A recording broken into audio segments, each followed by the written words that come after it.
이 다니엘의 세 친구들 이야기를 우리가 이제 너무나 잘 알고 있습니다. 이 다니엘의 세 친구는요, 소년들이었습니다. 소년들인데, 포로로 끌려간 그 나라, 바벨론, 그 바벨론에서 하나님의 역사와 그 은혜 안에서 어떻게 살아남는지, 살아남는 것, 거기에서 멈추는 것이 아니라, 어떻게 하나님의 선한 영향을 드러냈는지, 선한 영향력을 통해서 하나님이 여전히 이 바벨 땅에 하나님의 통치하심을 보여주는지, 그것을 너무나 선명하게 오늘 이 세 친구들을 통해서, 다니엘을 통해서 우리가 알 수 있었습니다. 너무나 잘하는 뜻을 정하고 하나님의 자녀로 살아냈던 다니엘의 세 친구, 그 이야기를 지금부터 한번 시작해 보겠습니다. 우리 1절 한번 읽어볼까요? 유다의 없죠. 제가 읽어드리겠습니다. 유다의 여호야김 왕이 왕위에 오른 지 3년이 되는 해에 바벨로니아의 느부갓네살 왕이 예루살렘으로 쳐들어와 성을 포위하였다. 아마 세 번역으로 제가 쓰는 것 같은데, 바벨론이 포위하였다는 것은 586년도 BC, 그러니까 예수님 오시기 전에 586년도에 바벨론이 유다를 멸망시켰습니다. 그래서 바벨론 왕은 포로 중에 몸에 흠이 없고 잘생기고 또 모든 일을 지혜롭게 할 수 있는, 처리할 수 있는 지식이 있는, 또 통찰력이 있는 그런 소년들을 모집해서 몇 년이나 훈련을 시켰냐 하면 3년을 훈련시켰습니다. 왕을 위해서 사립학교를 만들어서 3년 동안 모든 걸 다 나라에서 국고에서 다 대주고 인재를 길러낸 거예요. 이런 방식은 굉장히 중요한 것 같아요. 그렇죠? 비록 별로 이제 많은 나라들을 멸망케 한 그런 나라지만 이런 정책은 참 좋은 것 같습니다. 인재를 길러내는. 근데 이렇게 인재를 길러내는데 자기 나라 사람들뿐만 아니라 식민지 국가의 사람들까지 다 모아서, 그 소년들을 모아서 그 갈대아 언어와 문학을 가르치고 왕의 음식을 주어서 생활하게 합니다. 유다 자손 중에 다니엘과 하나냐와 미사엘과 아사랴가 뽑히게 되어서 이방 나라 다른 소년들과 함께 왕의 신하가 되기 위해서 훈련을 받게 됩니다. 그런데요, 소년이잖아요. 소년인데 아까 우리가 8절에서 읽은 것처럼 소년인데 그들이 어떤 일을 행하냐면, 제가 읽어드리겠습니다. 다니엘은 뜻을 정하여 왕의 음식과 그가 마시는 포도주로 자기를 더럽히지 아니하리라 하고, 자기를 더럽히지 아니하도록 환관장에게 구하니, 이렇게 말합니다. 왕의 음식과 왕의 포도주 먹으면 좋잖아요. 왕의 것은 어떨 것 같아요?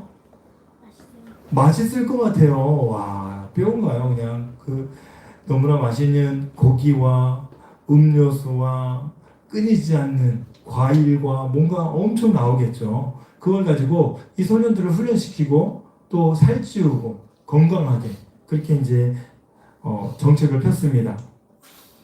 그런데요, 여기에는 다니엘은이라고 나오지만 세 친구도 함께 뜻을 정하여, 이렇게 이야기합니다. 다니엘과 세 친구들은 무엇을 했습니까? 뜻을 정하였습니다. 다니엘은요, 이런 자신의 믿음의 모습을 이런 식으로, 뜻을 정하는 식으로 그렇게 표현하고 있는 겁니다. 포로 상황에서 어떻게 뜻을 정할 수 있었을까? 왕이 주는 것을 주는 대로 받아들여야 정상입니다. 어떻게 거부할 수 있을까요? 다니엘의 신분은 포로입니다. 포로는 종보다 못한 사람들입니다. 종은요, 신년이 되면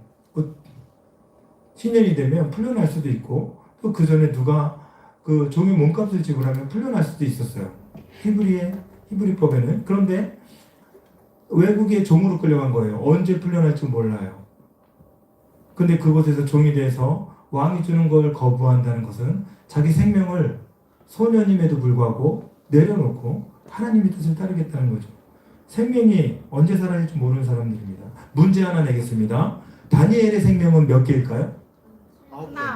9개. 네. 한 개. 이렇게 비성경적으로 얘기하면 안 돼요. 한 개일까요? 3개? 세 개? 예, 똑같습니다. 모든 사람은 생명이 하나죠. 이 땅에서 살아갈 수 있는 기회는 한 번밖에 없는 거예요. 그럼에도 불구하고 왕의 것을 포기합니다. 생명이 언제 사라질지 모르는 사람들은 아직 보장된 신분이 아닌 상황입니다. 왕의 총애를 받으려면 아직은 더 기다려야 돼요. 훈련받아야 돼요. 그리고 그곳에서 왕에게 지명받기 위해서는 모든 소년보다 더 뛰어나야 되는데 아직 그 상황이 아닌 거야. 이제 시작인 거야. 이제 시작입니다. 그래서 왕의 총애를 받으려면요, 왕의 눈에 들어야 되고 왕이 행하는 대로, 왕이 주는 대로 모든 걸 따라야 되는 상황입니다. 아마 다른 민족의 소년들을 보면서 속으로 약간의 갈등도 있었을 수도 있어요. 쟤네들이 더 건강해지고 저 음식을 먹고 더 똑똑해지면 어떡하지? 우리가 뒤처지면 어떡하지? 와, 쟤네는 우리보다 조금 더 월급이 좋은 것 같은데 이 뜻을 정한 게 잘한 것일까? 어쩌면 그런 갈등도 있었을 수도 있어요. 그럼에도 불구하고 이 소년들은 뜻을 정해야 했다 얘기합니다. 각 나라에서 많은 사람들이 왔지만, 많은 소년들이 왔지만, 그 수제들만 왔지만, 그 중에서도 유난히 뜻을 정한 사람들은 다니엘과 세 친구들하고 성경에서 말하고 있습니다. 이들은 채식주의자가 아니었습니다. 자신의 신념을 깨고 마음껏 왕의 진미를 먹을 수 있는 상황이었습니다. 누가 보지도 않아요. 세 친구들끼리 마음만 먹으면 그냥 할 수 있는 거예요. 안 먹으면 왕의 눈에 벗어날 수 있으니까, 죽을 수도 있으니까. 때문에 어쩔 수 없이 수많은 사람들도 각자 자기 나라에서 와서 자기 나라의 왕, 자기 나라의 신을 섬기고 있었을 것입니다. 그런데 그 사람들이 자기 나라의 신을 섬기기 위해서 뭔가 목숨을 걸었다는 내용은 다니엘서는 없어요. 오직 다니엘과 세 친구 뿐입니다. 선택의 여지가 없었을 텐데 그럼에도 불구하고 왕의 지면을 먹지 않습니다. 왜 그럴까요? 왜 지면을 그 왕의 하산 음식을 먹지 않았을까요? 왜 이런 뜻을 정했을까? 한번 생각해 봤습니까? 성경이 정확하게 나와 있지는 않지만 다니엘은요, 왕의 음식과 그 마시는 포도주를 거부한 이유가 있습니다. 레위기 11장과 17장 13절에서 14절 쭉 보면 음식 규례에 대해서 나와요. 어떤 음식을 먹지 말라. 학자들은 이런 추측을 합니다. 이때 바벨론 왕은 자신의 음식을 먹기 전에 우상 앞에 먼저 그 음식을 바쳤어요. 고기를 바치고 술을 바치고, 그러니까 우상 앞에 드린 이 음식을 먹는 것을 다니엘은 아마 우상 숭배의 죄로 여겼을 것이죠. 그리고 이 당시에는 바벨론에는 뭔가 율법이 있는 나라가 아니기 때문에 성경에서 금하고 있는 그런 음식들을 아마 많이 먹었을 것이죠. 근데 그것을 다 거부한 거예요. 그래서 그런 것들을 거부하면서 뜻을 정했다라고 얘기합니다. 뜻을 정하는 믿음, 그 믿음은요, 우상이 주는 좋은 것을 거부하고 초라해 보일지라도 하나님의 허락한 것을 취하는 것입니다. 성경은 왕의 것이 아닌 하나님의 것으로 살기로 뜻을 정하라 하고 말씀하고 있는 것입니다. 바벨론은 포로들이 그 이름까지 바꿔가면서 여러분 민족 말살 정책을 편 걸 여러분 잘 알고 있을 것입니다. 종교적 문화적 정체성을 다 말살하려고 했어요. 그런데 다니엘은 뜻을 정합니다. 믿음은 뭐예요? 뜻을 정하는 겁니다. 내 뜻이 아닌 하나님 뜻대로 살기를 선택하는 것이에요. 다니엘과 세 친구는 믿음으로 왕이 하사한 진미를 거절한 거예요. 그래서 믿음이 중요한 겁니다. 다니엘과 세 친구는요, 믿음의 사람들 위에 있는 그 권세를 중요시하지만 하나님보다 크게 보지 않았습니다. 세상에 아무리 힘 있는 왕의 명령이라도 그 명령이 하나님의 뜻과 배치된다면, 너 교회 가지 마, 너 하나님 섬기지 마, 너 성경 보지 마, 너 종교를 갖지 마, 너 전도하지 마, 이것이 하나님 뜻과 배치된다면 여러분 어떻게 하시겠습니까? 뱀같이 지혜롭고 비둘기같이 순결하게 하나님 뜻을 전해야 될 줄로 믿습니다. 세상에서 아무리 힘이 있는 왕의 명령이라도 그 명령이 하나님의 뜻과 대치된다면 우리는 그 명령을 하나님 따를 것인지 하나님 뜻을 따를 것인지 고민하고 뜻을 정해야 된다는 것입니다. 황제의 것으로 사는 것을 거부하기로 마음먹고 하나님의 뜻을 따르는 것, 그것이 믿음입니다. 그래서 믿음은요, 우리에게 주신 신앙을 포기하지 않는 거예요. 신념을 포기하지 않는 거예요. 포기해야 할 수많은 이유가 있지만 포기하지 말아야 될 단 한 가지 이유를 여러분 붙드는 겁니다. 아멘? 아멘. 네, 제가요, 결혼하기 한 달 전에 저희 아내가 결혼 파혼하자고 선언을 탁 해버린 거예요. 여전히 저를 사랑하는데 파혼하자고. 말이 안 되잖아요. 그런데 두 사람 중에 한 사람이 흔들리면 진짜 파혼으로 가는데 제가 흔들리지 않았어요. 왜? 포기할 수 없었기 때문에. 딱 보세요. 포기할 수 없잖아요. 딱 봐도. 포기할 수 없었기 때문에. 이 사람은 내게 주신 하나님의 사람이다. 그 당시 환경과 여러 가지 어려움 때문에 약간 마음은 흔들릴 수 있지만 내 마음이 흔들리지 않고 하나님이 흔들리지 않는다면 나는 포기하지 않겠다. 그래서 뭔 소리야. 그까지 우리는 결혼해야 돼. 결국 20년 동안 저한테. 그래서 이제 애가 둘이면 날개 달고 날아갈 텐데 넷씩이나 나서 날아가지도 못하고 이렇게 이제 여기서 열심히 사역하면서 살고 있습니다.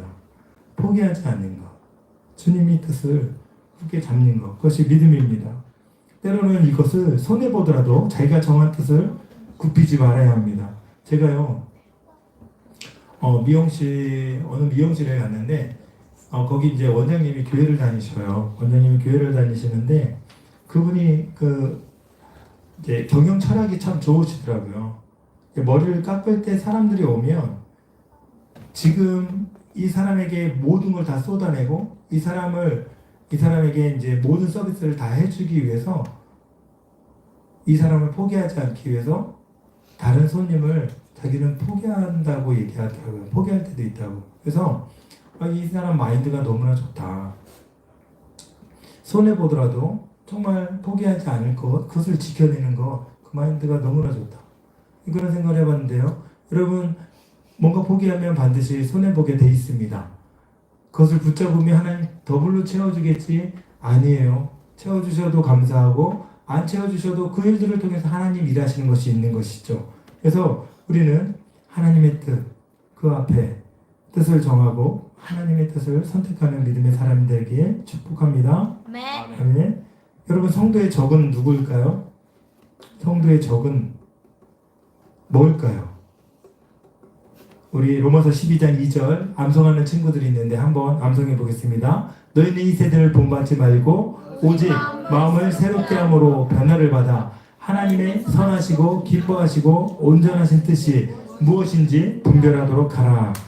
1절에 영적 예배가 나오고요. 로마서 12장 1절에 이제 영적 예배는 높은 이상을 추구하는 예배가 아니라 합당한 예배, 진정한 예배를 드리라는 겁니다. 근데 진정한 예배는 우리 몸으로 예수님을 본받는 삶을 살아내라 라고 얘기합니다. 그래서 2절에 보니까 사도 바울이 이 세대를 본받지 말라. 이거는요, 같은 모양으로 살지 말라라고 얘기하는 거예요. 세상의 흐름에 편승하지 말고, 세상의 방식대로 살지 말고, 세상이 원하는 대로 살지 말고, 이기적인 삶을 살지 말고, 받기만 하는 삶을 살지 말고, 이 땅의 시스템에 익숙해 있지 말고, 하나님 뜻대로 살아라. 예수님을 본받으면서 살아라 라는 겁니다. 이 모든 말씀, 이 말을 한 문장으로 요약하면 복사본이 되지 말라는 거예요. 우리는 원본으로 태어났습니다. 우리 자녀도 원본으로 태어났습니다. 근데 세상의 것으로 우리는 복사본처럼 살아가지 말라라는 겁니다. 원본은 예수 그리스도를 담습니다. 예수 그리스도가 우리의 원본으로 살아갈 수 있는 유일한 길이기 때문입니다. 그래서 이 세대는 본받는다는 것은요, 여러분, 이 세대를 본받는다는 것은 이 세대에 길들여진다는 거예요. 이 세대에 길들여진다는 것입니다. 길들이도록. 믿음은 세상에 길들여지지 않는 것입니다. 땅의 방식에 길들여지지 않는 것입니다. 여러분, 제가요, 이 땅의 것을 무조건 나쁘다고 얘기하는 게 아니에요. 하나님과 대치되는 시스템, 하나님 뜻에 반대되는 것들을 얘기하는 것입니다. 하나님을 대적하는 문화가 넘쳐나고 이때 우리가 누릴 수 있는 것, 그것을 누릴 수 있는 것들이 너무나 많습니다. 그런 것들 때문에 우리는 심령이 답답해지고 믿음의 상처를 입을 때가 있습니다. 주님이 주신 자유를 고수하고요, 세상이 주는 자유를 포기함으로 하나님의 사람으로 새롭게 되는 그런 은혜가 있기를 소망합니다. 그런데요, 다니엘과 세 친구 얘기로 다시 돌아와 보면 다니엘과 세 친구들은요, 이 세상에 길들여지지 않고 바벨론에 길들여지지 않고 뜻을 정할 수 있었다 얘기하는 거예요. 어떻게 뜻을 정할 수 있었냐면요, 한번 살펴보겠습니다. 첫 번째로 그는 분별력이 있었습니다.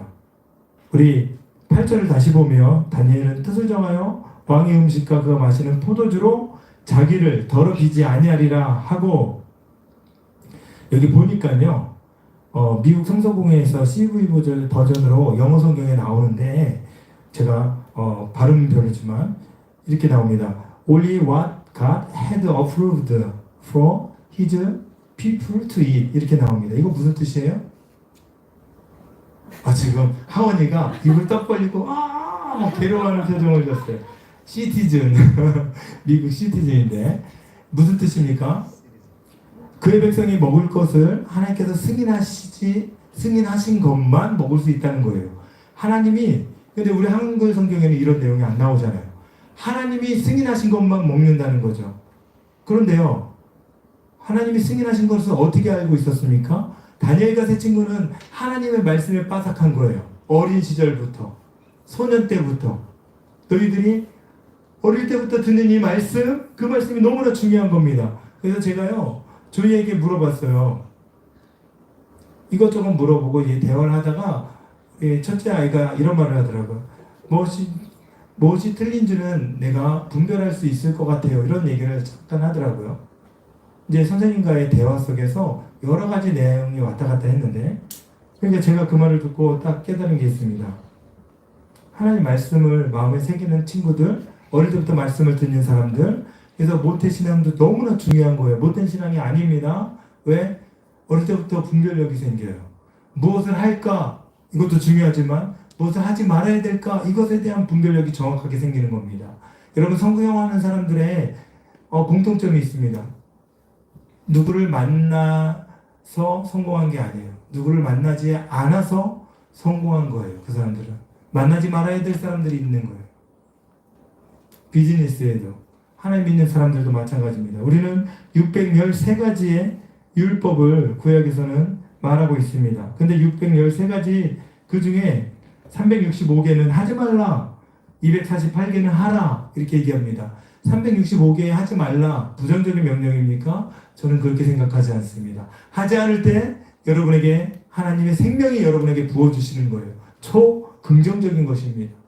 그래서 어릴 때부터 말씀을 듣고 해야 할 것과 하지 말아야 될 것, 세상에 살다 보면 해야 할 것보다 하지 말아야 될 것들이 더 많은 거예요.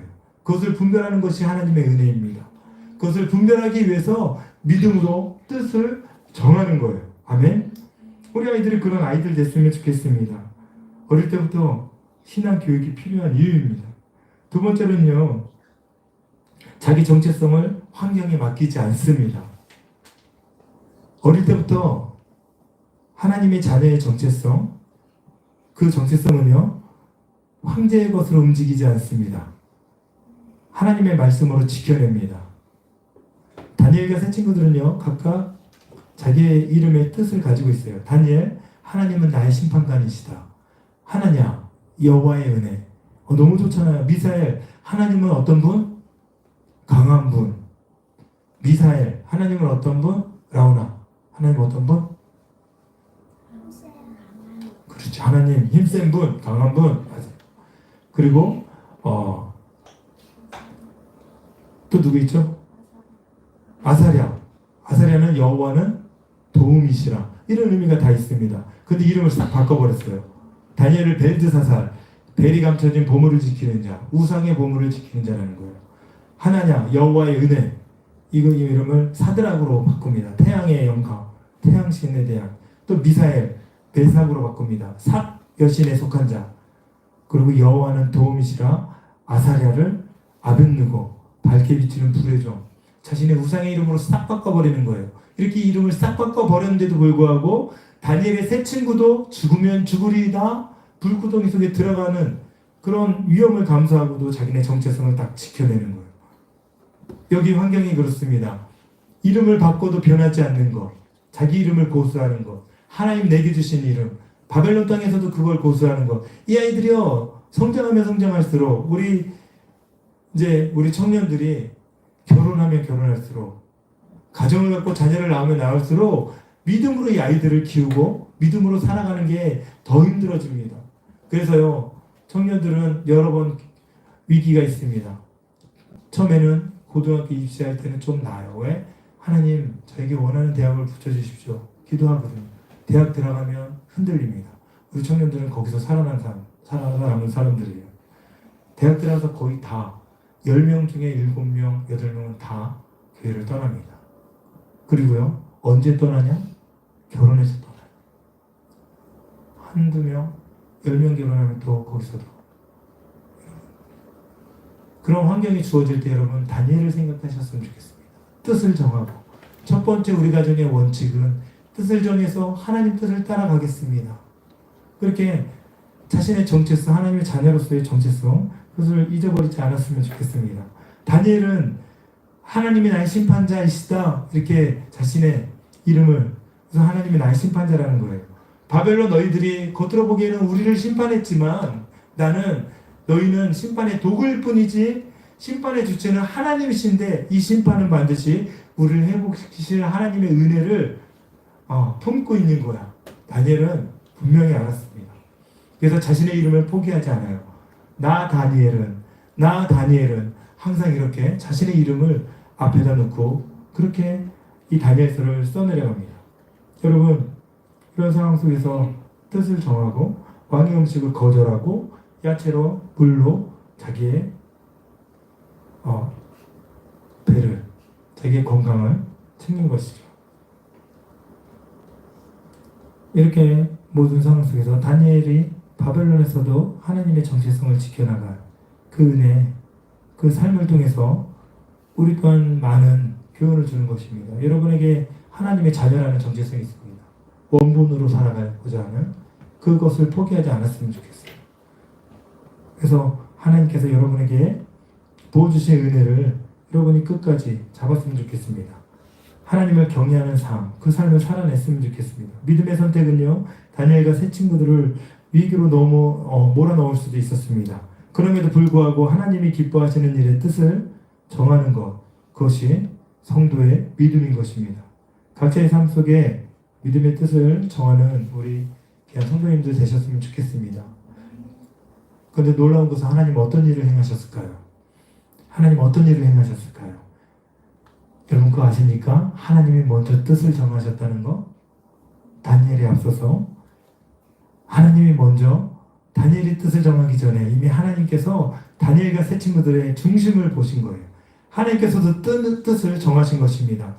우리 9절에 보니까 하나님이 다니엘로 하여금 환관장에게 은혜와 궁유를 얻게 하신지라. 어떻게 해요? 은혜와 궁유를 얻게 하신지라. 하나님은요, 사람을 사용하십니다. 그 사람은 어떤 사람을 사용하시냐? 믿음의 사람뿐만 아니라 악인도 악한 날에 그 쓰임에 적당하게 지으신 것처럼 당신의 사람들을 위해서 믿지 않는 사람들까지 이 바벨론에 투입시켜놓고 준비시켜놓고 다니엘이 올 때까지 기다리게 해놓고 그 마음을 움직여서 이 환관장이라는 사람을 사용하시는 거예요. 다니엘과 세 친구의 믿음이 정말 우리는 대단하다고 생각했습니다. 그러나 그 믿음은요, 하나님께로부터 오는 거예요. 도움 또한 하나님께서 도와주시는 것입니다. 하나님은 사람을 통해 일하십니다. 아멘. 바벨론에 심어놓은 환관장을 통해서 하나님의 사람을 돕게 하시고 하나님의 역사를 이루는 통로로 삼아주시는 거예요. 주위에 보면 이런 신앙을 가지고 있는 사람들이 있습니다.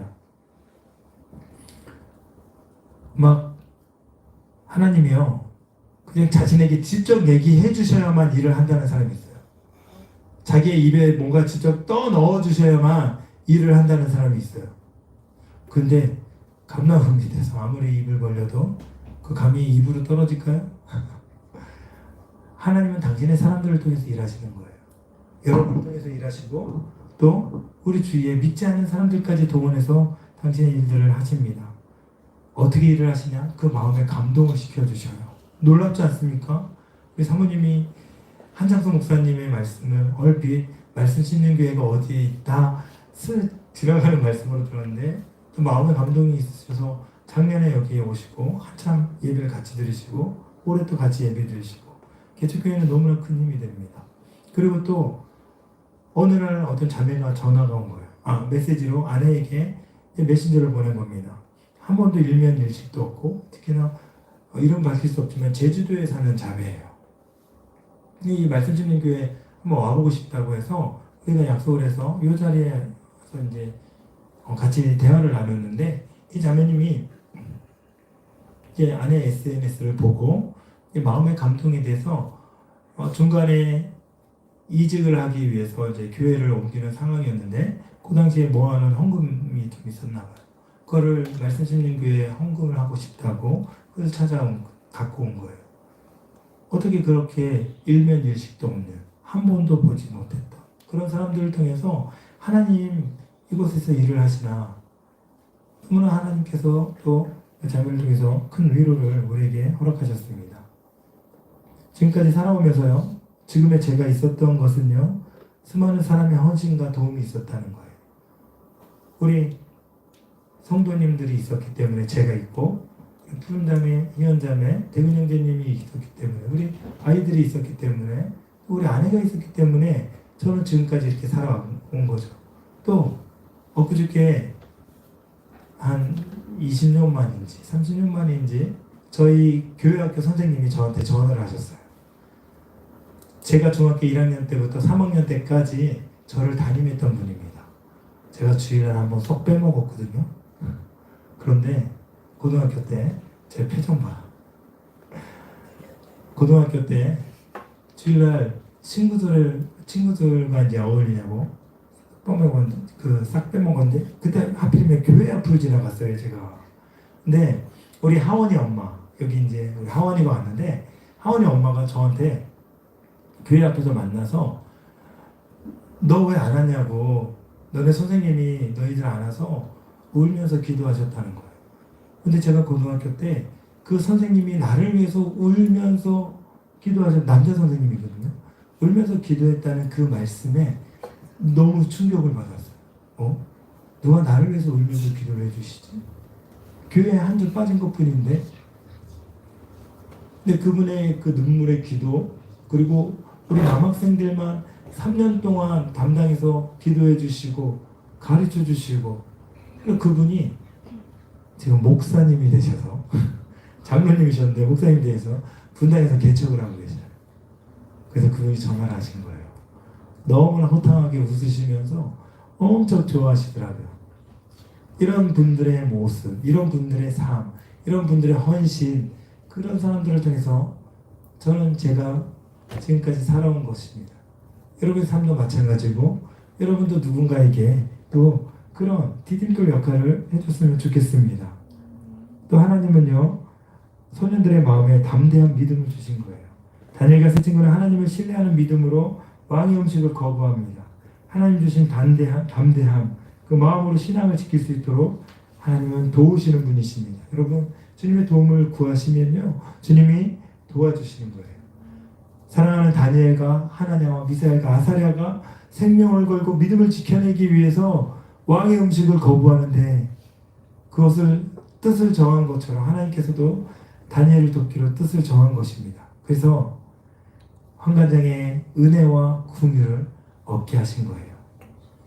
환관장이 그들에게 은혜와 궁유를 여긴 것도 사실이지만 실제로는 하나님께서 그 마음을 움직이셔서 하나님이 일하신 것입니다. 아멘. 하나님이 이렇게 사람을 통해서 일하시는 거예요. 하나님께서 다니엘과 세 친구를 이방 땅에 있는 왕의 신하의 마음에 직접 개입해 주신 것입니다. 여러분 우리가 상황이 힘들고 어려울 때에도요 하나님 그 모든 상황을 하나님의 사람들을 통해서 또 하나님이 사용하는 사람들을 통해서 이겨낼 수 있도록 도와주실 것입니다. 그래서 여러분 그 뜻을 정한 것을 포기하지 마시기 바랍니다. 나 믿음으로 하나님을 섬기기로 했습니다. 포기하지 마세요. 여호수아가요, 나와 내 집은 여호와만 섬기겠노라 이렇게 고백했잖아요. 다음 장으로 넘어가서 사사기에 보세요. 사사기에 보세요.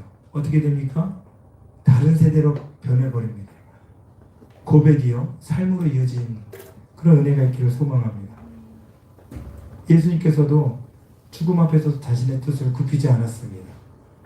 죽음 앞에 십자가에서 내가 달려야 하리라 제자들에게 3번이나 얘기하고 기도하시면서 주님의 하나님의 뜻대로 하옵소서, 주님의 뜻을 따라가는 거예요. 그렇게 여러분 그렇게 살아가는 은혜가 있길 소망합니다. 십자가에 달리시기까지 그 뜻을 포기하지 아니하시고 끝까지 주님의 뜻을 따르는 그 모습들을 통해서 인류가 구원받고 하나님 나라, 그것을 우리가 경험할 수 있는 것입니다. 하나님의 그 은혜는요, 어두컴컴한 축축한 그곳에서도 하나님의 은혜는 여러분에게 비춰지고 여러분에게 임하실 것입니다. 두 눈을 잃고 옥에 갇혀 맷돌을 돌리는 삼손에게 찾아오신 하나님. 사사기 16장 22절에 보니까 그의 머리털이 밀린 후에 다시 자라기 시작하니라. 블레셋에 잡혀가서 두 눈을 뽑히고 맷돌을 돌리는 신세가 됐습니다. 맷돌은 누가 돌려요? 가축이 돌리잖아요.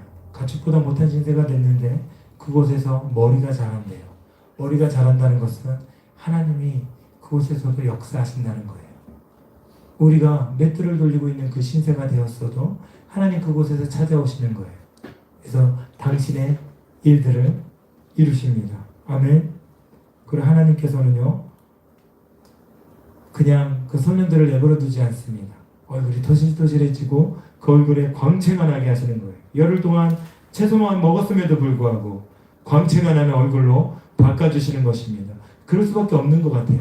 뜻을 정하고 세상이 주는 쾌락이 아니라 하나님 주시는 그 믿음의 삶을 살 때 얼굴이 밝아지는 것 같아요. 아멘. 얼굴이 하나님의 은혜로 가득 찬 여러분이 되기를 소망합니다. 뜻을 정하는 것은 잘 살기 위함이 아니라 잘 믿기 위함인 것을 여러분 잊지 마십시오. 그래서 여러분도 도전하세요. 챌린지 하세요. 여기 허벅지 살 빼기 위해서 매일매일 똑같은 거 하잖아요. 스쿼트 같은 거, 그 힘든 거, 그렇잖아요. 예, 저는 이 종아리에 근육을 올리기 위해서 계속 이렇게 운동을 하는데 쉬지 않고 운동을 하는 거예요. 영적인 힘, 영적인 근육도 마찬가지입니다. 요즘 도전하시기 바랍니다. 특히 우리 말씀 심는 교회에서 고린도전서 13장 지금 도전하잖아요. 암송하시면 여러분 안에 있는 그 말씀이 여러분의 정체성을 지켜주시고 여러분의 뜻을 정할 때 능력이 되어주실 줄로 믿습니다. 말씀이 여러분 안에 새겨질 때마다 하나님의 은혜가 그 안에 있는 거예요. 때로는 실패할 수도 있습니다. 네, 실패는 목적을 향한 과정입니다. 결과가 아니에요. 그래서 우리는 하나님 기뻐하시는 일이라면 아주 조금씩 스텝 바이 스텝 뜻을 정하고 도전하고 하나님 은혜 안에 머무는, 그럴 때 하나님께서 여러분의 영과 육을 살찌게 하는 놀라운 역사를 이루어 주실 줄로 믿습니다.